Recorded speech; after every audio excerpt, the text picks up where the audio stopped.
你為何懷疑？馬太福音8章25至26節，他們走來把他叫醒，說：主啊，救命啊！我們沒命了。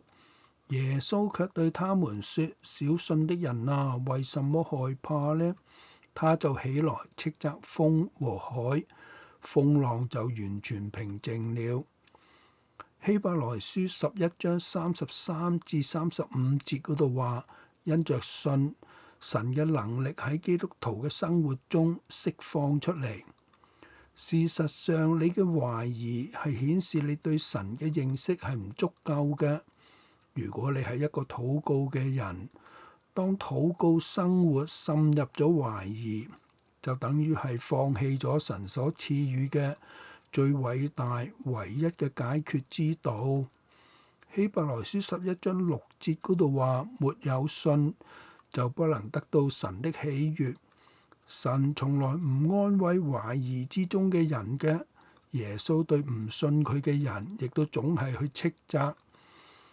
佢向門徒清楚咁啟示自己，好叫佢哋喺有需要嘅時候能夠相信佢。喺馬可福音9章23到25節嗰度就俾我哋睇到，神要建立你嘅信心，直到你嘅信心喺任何情況之下都能夠相信同埋信服佢。當你決定除去自己嘅懷疑，衷心轉向佢嘅嗰一刻，神係會針對你嘅懷疑嚟啟示佢自己嘅，令到你可以確信佢嘅信實。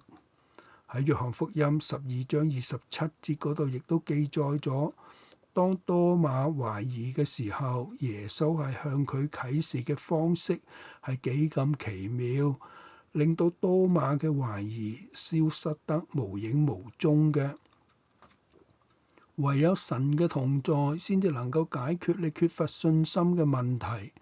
佢會清楚咁啟示自己，除去你所有嘅懷疑。耶穌亦都曾經咁樣去幫助佢嘅門徒，佢令佢哋同自己去建立不斷成長嘅關係。耶穌用佢嘅言行嚟教導、帶領門徒經歷好多嘅小神蹟、大神蹟，仲有係佢自己嘅復活。耶穌知道整個世界嘅救贖係取決於門徒對佢嘅信心。